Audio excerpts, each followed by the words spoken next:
Venga, vamos a dar comienzo hoy a la charla coloquio brindada por el profesor David López-Caz, catedrático en el Departamento de Geografía de la Universidad de California en Santa Bárbara. El profesor López-Caz es muy interesado en las dinámicas entre población, desarrollo, salud y los cambios globales. Además de, en este último tiempo que ha abordado desde la universidad las relaciones internacionales, pero previamente ha dirigido el laboratorio sobre cambios globales y cambios en las poblaciones. La charla va a durar aproximadamente 45 minutos, ya sabéis. Luego habrá un turno de palabra de unos 15 minutos. Los alumnos que tengáis que marchar utilizáis la puerta de atrás y el resto nos quedamos aquí porque el aula está reservada hasta en principio las 6:30. O sea que habrá tiempo de sobra para tener un coloquio. Así que en principio tuya es la palabra y cuando tú quieras. Vale. Muchas gracias, David, y gracias a todos vosotros por haber venido aquí para estar para mi plática, que hace aproximadamente 7 años vine para dar un coloquio la última vez y me da un montón de placer de estar aquí. Y gracias por su paciencia, que no estoy muy acostumbrado a hablar en español pues en una ponencia. Así que muchos de los diapositivos están en inglés. Vale, o sea, he cambiado lo que puedo, pero quedan todavía algunos en inglés. Bueno, entonces, en esta plática quiero presentar algunos estudios que yo he hecho a través de mi carrera que combinan la dinámica población con medio ambiente. Y estos estudios los he hecho en varias partes del mundo, especialmente en América Latina y en la África. Bueno, la investigación sobre la dinámica humano-ambiente suele enfocarse en las causas y respuestas socioeconómicas. Sin embargo, hoy día es un momento único, digo yo, para estudiar el factor demográfico. O sea, el mundo desde hace pocos años se ha hecho en mayoría un planeta urbano. Y es el único momento en la historia, hoy día, en el cual todas las etapas de la transición demográfica están representadas sobre la Tierra. Nunca ha pasado, en la historia, y probablemente, según los demógrafos, no volverá a pasar en el futuro. Y con eso vienen dinámicas también únicas con su interrelación con el medio ambiente. Bueno, como base, planteo 2 conceptos claves que integran las transiciones población-medio ambiente. El primero, que a pesar de que todo el aumento neto demográfico en el mundo en los años venideros tendrá lugar en las ciudades del mundo en vías de desarrollo, el ritmo, magnitud y geografía de las transiciones demográficas rurales tendrán un impacto desproporcional sobre el tamaño y la distribución de la población global. Y eso en sí tiene implicaciones muy importantes para el medio ambiente, lo cual me lleva al segundo concepto, que las interrogantes estas: ¿cuántas personas comiendo qué? ¿Producida dónde y de qué forma? Describirán la gran mayoría de los cambios medioambientales, incluyendo cambios en la cobertura del suelo, que voy a presentar hoy, sobre la superficie de la Tierra. Y aquí enseño una gráfica que para mí es muy importante e interesante para ver cómo están cambiando los patrones demográficos. Como se ve, la población en las regiones más desarrolladas, como Estados Unidos, Europa, ya llegaron a su auge y están ahora en descenso, ¿no? Mientras que en mundos en vías de desarrollo, la población sigue creciendo y más esa población crece especialmente en las grandes ciudades. Entonces, ¿por qué estudiar la deforestación tropical? ¿Qué os llama la atención en estos dos mapas? ¿Alguna idea? Esto en inglés dice bosques fronterizos. Es de hace 8.000 años y hoy día. ¿Alguna idea? ¿Sí? Distribución demográfica, en el sentido de que al haber mayor presión demográfica sobre un territorio, tienen que deforestar para obtener más recursos y espacio para cultivar. Pues bueno, en parte sí es eso.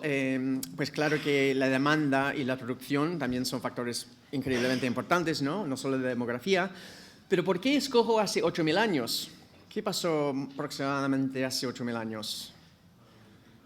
Pues estamos hablando de la revolución agraria, ¿no? Y con ese cambio se vio el comienzo de la gran deforestación de los bosques primarios mundiales, especialmente en los trópicos. Pero como enseño aquí con trabajo que he hecho con World Wildlife Fund y para el gobierno de Estados Unidos sobre la progresión de las transiciones demográficas en el mundo, hay un montón de variabilidad. Por ejemplo, en África, vemos en el centro de África que apenas ha empezado la transición demográfica, mientras que en el sur de África, si estás en Cape Town, en Sudáfrica, es casi igual que estar en España o en Estados Unidos en cuanto a la transición demográfica. Y mucha gente cree que, bueno, América Latina ya ha pasado por la transición demográfica, pero hay mucha variabilidad dentro de América Latina también, como se ve especialmente en Centroamérica y, por ejemplo, en los Andes. Entonces, la primera interrogante que planteo es sobre medio ambiente y fecundidad. ¿Cómo inciden los recursos terrestres sobre la fecundidad? Y esto es un trabajo que hicimos en la Amazonía ecuatoriana y se demuestra que son dos lugares al lado, que esta área de bosque salvaje con pueblos indígenas está justamente al otro lado del río de esta ciudad y están en dos posiciones muy distintas de la transición demográfica. En la ciudad, pues ya está casi como estarás en Europa o en Estados Unidos, y sin embargo, si cruzas el río, así en un lugar tan reducido, ya estás con otro mundo demográfico, y es casi como si apenas ha empezado la transición demográfica en esa área, a pesar de estar tan cerca de la ciudad. Y entonces, esto pues ha venido de... nuestro estudio de caso es aquí, en el noreste de la Amazonía ecuatoriana, y la Amazonía ecuatoriana es el área probablemente con más biodiversidad del mundo, junto con la Amazonía peruana. Y esto es como un proceso clásico de descubrimiento de petróleo, se construye una carretera, después llegan los migrantes, hay mucha presión demográfica en los Andes, en las áreas más pobladas, y entonces muchos van ahí para buscar tierra porque son pobres campesinos para subsistencia. Y de ahí se ve mucha deforestación.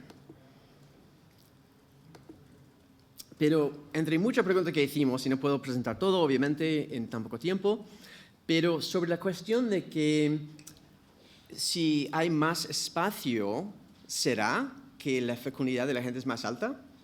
Encontramos que sí, que los campesinos con más acceso a fincas más grandes, más terreno, tenían, de hecho, más hijos. Y eso también pasó antes en Estados Unidos, cuando la gente iba desde el este hasta la frontera agrícola del oeste. Y claro que tiene sentido, ¿no? Porque si tienes que producir más agricultura, o sea, los niños ayudan como mano de obra y también son bocas que tienes que darle de comer, ¿no? Entonces pasa por ambas razones. Y en un estudio similar, pero en un ambiente marino, hice un estudio sobre el acceso campos pesqueros, o sea, son áreas de pesca en la península de Yucatán, en México, y cómo eso incide en la población. Y yo encontré en ese estudio que los que tenían campos fijos de pesca, ¿no? Solían tener menos hijos que los que pescaban por doquier, por donde quisieran. Entonces, la restricción de recursos también incidía, de otra forma, en reducir la fecundidad. Bueno, ahora, medio ambiente y fecundidad. ¿Cómo incide la fecundidad sobre la deforestación? Y ahora les voy a hablar un poco de un estudio de caso que llevo en Guatemala, en la Reserva de la Biosfera Maya, desde hace 30 años ahora.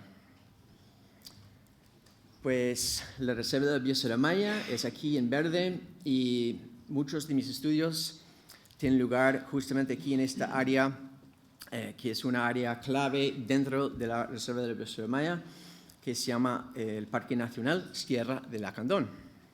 Y el Parque Sierra de Lacandón es un área de muy alta biodiversidad y mucha belleza natural. Y aparentemente, prima facie, digamos, la colonización de la Reserva Maya se ve como cuestión clásica de tierra para la gente, para la gente que no tiene tierra. Esto se ven estos dos mapas con densidad poblacional, ¿no? Esto es una carretera que se construyó a principios de los 80. Se construyó tal cual como la situación de la Amazonía ecuatoriana por la producción petrolera y después llegaron colonos. Y aquí se ve, para mediados o finales de los 80, había muy pocos asentamientos humanos. Todo eso es bosque. Y este es el área, este es el Parque Nacional Sierra de Lacandón y esta es una área de amortiguamiento. Y si vosotros veis esta curva aquí, esta curva es esto aquí. Y aquí se ve un montón de deforestación por los pobres campesinos que han llegado de otras áreas de Guatemala. Y típicamente lo que cultivan es maíz de subsistencia. Y cada como pequeño círculo que se observa aquí representa básicamente una finca pequeña de subsistencia. ¿Qué representa esta mancha enorme al sur del parque? También es un hogar. También es un hogar. Ganado. Y eso indica que no es población exactamente, ¿no? Que mucho tiene que ver con economía y uso del suelo. Entonces, hemos hecho encuestas en español y en quechua maya, porque casi un tercio de la población habla quechua maya. Soy un poco oxidado con mi quechua maya, así que no me desafíen con eso, por favor. Y en el 98, cuando empezamos el estudio, se ve que había un montón de bosque todavía. La mayoría de las fincas todavía llevaba bastante bosque.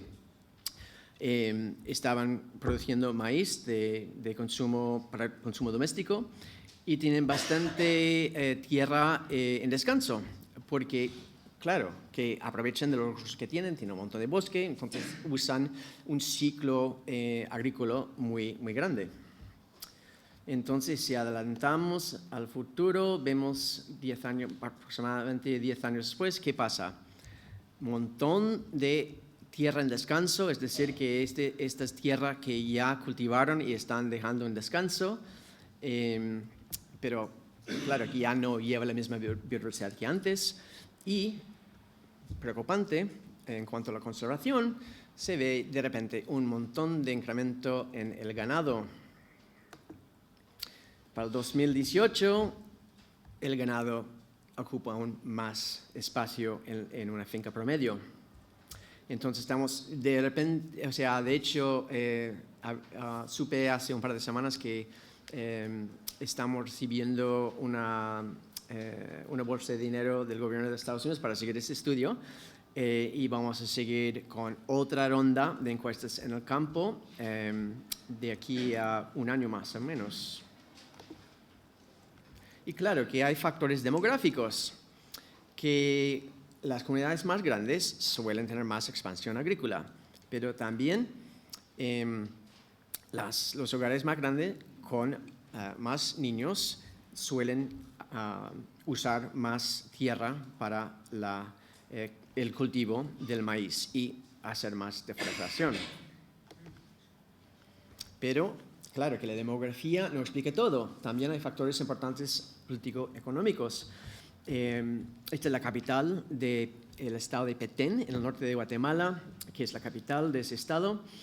Y este es un asentamiento en el medio de la reserva de biosfera maya.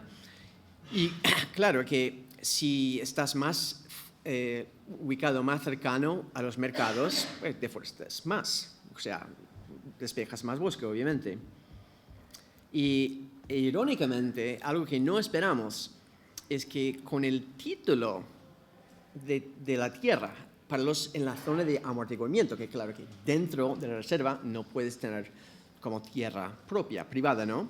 Pero los campesinos que tienen tierra con título, o sea, marcando que, o sea, oficialmente, legalmente tienen su tierra, ellos deforestaron más. Los economistas opinaban que seguro que van a deforestar menos porque tienen un recurso limitado, ¿no? Pero, ¿qué pasa? Con ese título podían buscar préstamos del banco con esos préstamos que compraron, ganado. También hay factores ecológicos, que claro que los lugares que se deforestan primero son los planos. Y los ladinos, es decir, los de ascendencia europea y muchas veces también gente se mezclada con sangre indígena, comparado con los indígenas, ellos solían tener más ganado, pero los campesinos maya solían deforestar más para la subsistencia. Y aquí están unos campesinos maya que acaban de quemar, botar y después quemar el bosque y apareció que una ruina maya de las épocas antiguas. Y bueno, esta investigación me llevó a publicar una investigación, un paper, sobre la importancia de entender en cuanto a cambios en el uso del suelo entre lo que es una frontera externa y una interna. Porque muchos estudios se enfocan en la frontera interna, pero a la larga, donde hay más posibilidad de deforestación es en los lugares donde no hay nadie. Y para acercarse a esa pregunta, tienes que entender quiénes están ahí y por qué. Es decir, de dónde vinieron y por qué de ahí y por qué a la reserva de biosfera maya. Entonces, en otras palabras, cómo incide la migración en el medio ambiente. Y claro que hay muchos procesos en lugares muy distantes del norte de Guatemala que impactaban la migración, inclusive una distribución de tierra muy desigual y mucha presión demográfica, pobreza, violencia también. Y con hacer encuestas con hogares y con entrevistas con líderes comunitarios en las áreas de más alta migración a la biosfera maya, encontramos que muchos de los mismos factores que predicen cuánto bosque van a deforestar también predijeron quiénes van a migrar o no. Claro que los campesinos que estaban en lugares más precarios, ecológicos, los que tienen familias más grandes y que necesitaban de comer, los más pobres y los que están en áreas ocupadas por multinacionales que les falta tierra, eran los que solían migrar justamente a las áreas donde no hay gente, donde pueden encontrar tierra, ¿no? Y esta imagen creo que dice mucho. Aquí Pepsi Cola, ¿no?, tiene su fábrica y dice pide más, pero aquí dice no estacionar aquí. Y así es para los pobres campesinos en esa área del sur de Guatemala. Bueno, hablando de inmigración y medio ambiente, ¿qué pasa con la inmigración internacional y la urbanización?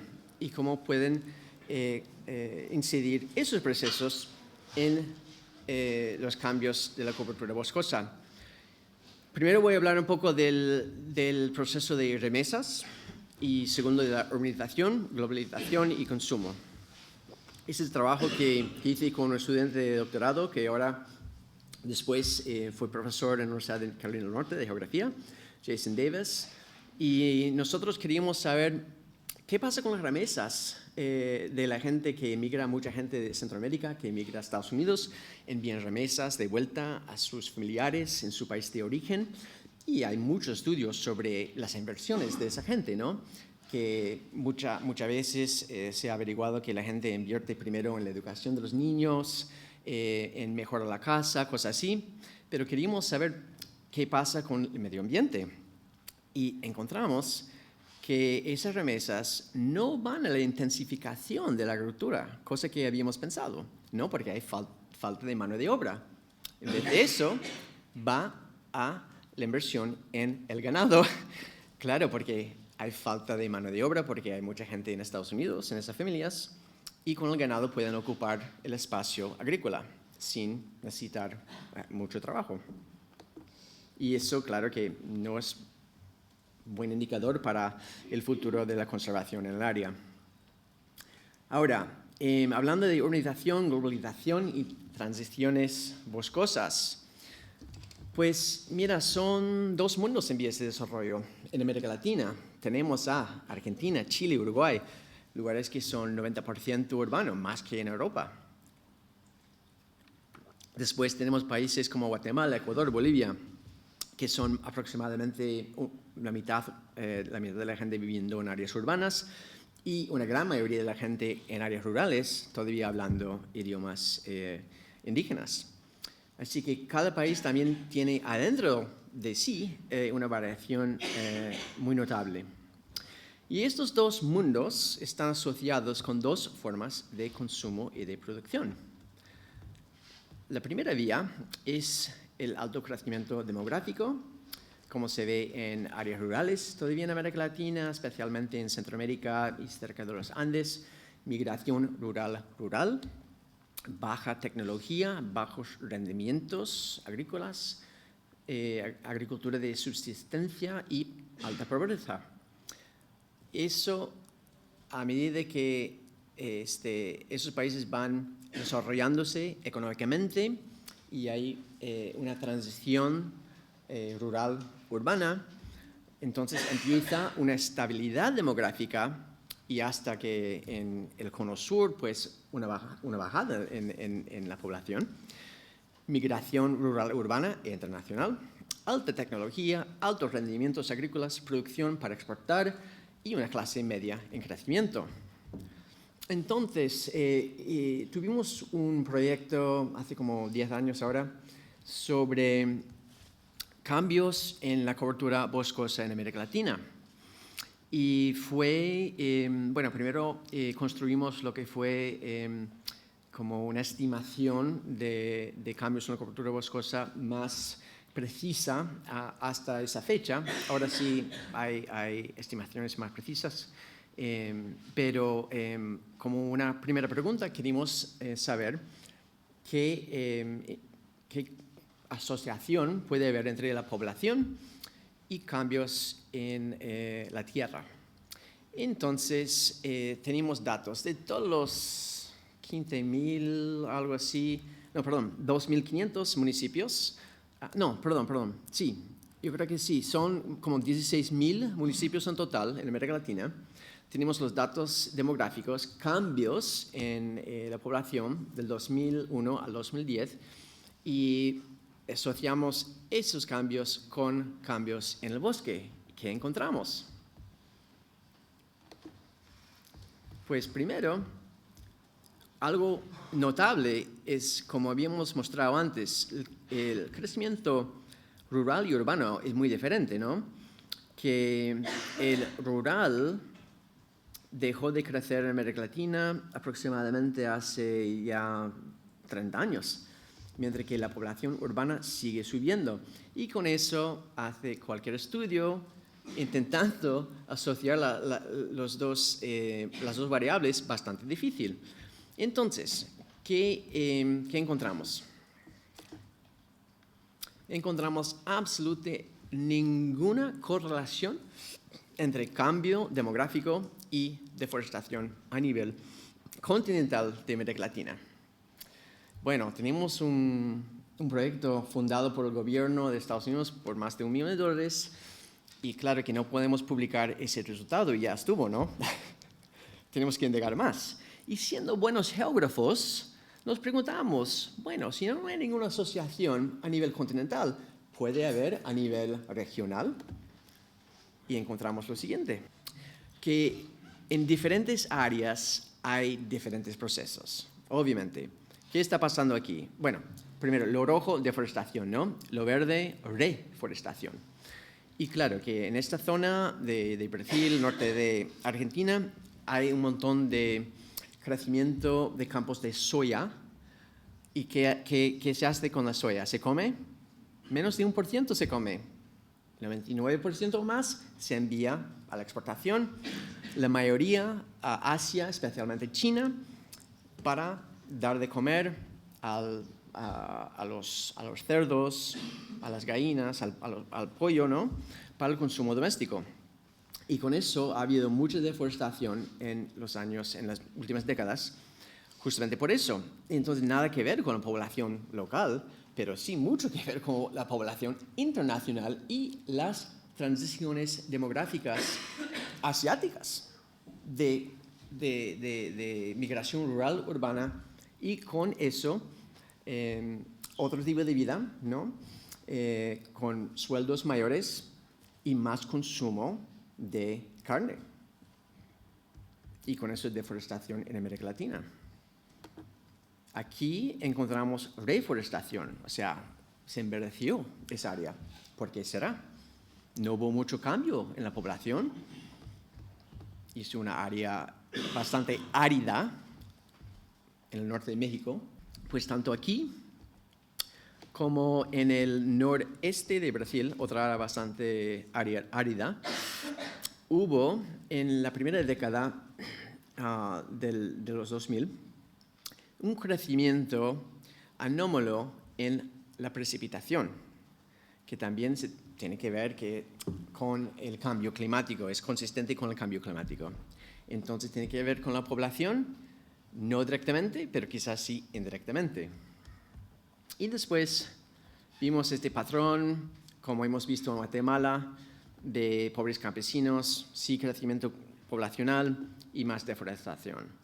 Pero claro que lo que encontramos que fue muy interesante es que pudimos vincular el crecimiento en la demanda para la carne, especialmente los cerdos y el pollo, en la China, con la deforestación en América Latina. Así se ve que la gran mayoría de la soya va para la China. Bueno, entonces, cambiando un poco de tema, también he escrito sobre los vínculos entre el cambio climático y la migración, y también sobre cambio climático en población y mortalidad. Entonces, hablamos primero sobre cambio climático y seguridad alimenticia, y después cambio climático y el calor extremo. Aquí publicamos una investigación sobre la coincidencia de población, incremento en la población y el decremento en la precipitación. Y entonces vemos como un problema de doble fila, ¿no? Y salieron estas áreas de la África subsahariana, que ya son áreas de bastante sufrimiento y bastante poca capacidad de adaptación, donde vemos estos dos patrones. Y también agregamos una capa en el estudio sobre cambio en, ¿cómo se dice en español? bueno, el nivel de reflejo de la señal verde, digamos, es decir, que para indicarnos sequía, y observamos que había bastantes áreas en el Cuerno de África que estaban sufriendo de sequía y que se estaban poniendo como que la vegetación se estaba marchitando. Y también hicimos un estudio en Mali sobre el cambio climático y la seguridad alimenticia. Bueno, voy a pasar por esto. Y aquí se ven, bueno, estos puntos están asociados con cantidad de personas, ¿vale? Entonces, como se ve aquí, la mayoría de la población vive en el sur, y en el sur hay más lluvia. Toda esta área amarilla es desierto. Entonces, lo que estamos observando es que el desierto, con el cambio climático, va progresando hacia el sur, mientras que la población sigue creciendo. Y entonces tenemos una doble fila de que hay menos espacio para producir agricultura viable, y hay más gente que necesita comer. En cuanto al cambio climático y el calor extremo, estamos haciendo un estudio también en California, en Estados Unidos, sobre el proceso de un incremento en los días de calor extremo y cómo eso impacta la salud de los obreros en los campos. La mayoría son de México y de Centroamérica. Y justamente nosotros decidimos trabajar en esta área que se ve que que es como un eje de anomalías de calor extremo. Escogimos 3 ciudades pequeñas con una gran mayoría de gente mexicana y de Centroamérica, gente obrera. Y estos son los encuestadores. Y bueno, algunos de los resultados preliminares son que encontramos que el calor extremo ha tenido un impacto negativo sobre la producción de la agricultura a través del impacto sobre los obreros y la capacidad de trabajar de ellos. También encontramos que el COVID fue algo que exacerbó esta conexión, y que había muchos de los obreros que eran positivos para el COVID. Ahora, cambiando a otro continente, a África, hemos estudiado la conexión entre el medio ambiente y la mortalidad. Y en este estudio estudiamos específicamente el Schistosomiasis.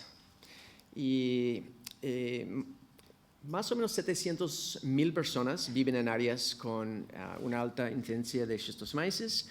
Queríamos ver si al introducir unas como gambas, digamos, de agua dulce, que comen a los caracoles que transmiten el virus, si podemos evitar o podemos eliminar el virus así. Y al final encontramos algunos problemas en el estudio, que no todo salió como habíamos esperado, pero acabamos de publicar un artículo en Nature en el cual encontramos algo que no esperamos, algo sorprendente, que encontramos que en áreas donde hay vegetación en el agua, ahí es donde hay muchos de esos caracoles que llevan el virus. Si la gente quita esa vegetación, hay menos Schistosomiasis. 1. 2. Esa vegetación es útil para poner sobre las cosechas como abono, ¿vale? 3. Esta vegetación se puede dar de comer al ganado. Entonces es como un beneficio por muchos lados. En cuanto a población, salud y cambio climático, publicamos también en Proceedings of the National Academy, que yo sepa, el primer estudio mostrando una conexión entre acceso a la salud rural y una reducción en la deforestación. Eso hicimos en un bosque tropical en Indonesia. Y como se me va un poco el tiempo, voy a solo introducir un par de cositas más. También, un poco saltando de los estudios académicos a la aplicación, yo he estado bastante sorprendido con el nivel con el cual yo he podido trabajar también con las ONGs y con los gobiernos, con hacer cambios verdaderos, ¿no?, en el campo. Y entonces he podido hacer, por ejemplo, un análisis, una evaluación de todos los programas en las áreas de alta prioridad de conservación en el mundo de Estados Unidos y conexiones entre salud, población y medio ambiente en esas áreas. La idea es que si invertimos de una forma conjunta en desarrollo, en salud y en conservación, todo junto, ¿no?, que el resultado en cada uno sale mejor. Y eso hemos visto una y otra vez en casos muy distintos, sea Filipinas en áreas pesqueras, Nepal, áreas montañosas de ganado, Mozambique, Madagascar, Kenia, en áreas de gente que trabaja en el bosque o que trabaja también con la agricultura. Y también, más recientemente, yo hice la evaluación para un programa similar en Kenia y en Uganda, y encontramos resultados similares. Y sé que nos estamos ya llegando al final, así que quiero terminar con decir que hay algunas implicaciones metodológicas, creo, de los estudios que yo he hecho, que la idea del Big Data o de los datos enormes, ¿no?, de las bases de datos muy grandes, es una cosa muy de moda, súper importante y va a ser aún más importante. Sin embargo, eso nunca va a reemplazar la necesidad de recabar datos a escalas locales e individuales y que es importante evaluar críticamente cuáles son las implicaciones de analizar datos grandes que tú mismo no has recabado, ¿no? ¿Cuáles son las limitaciones?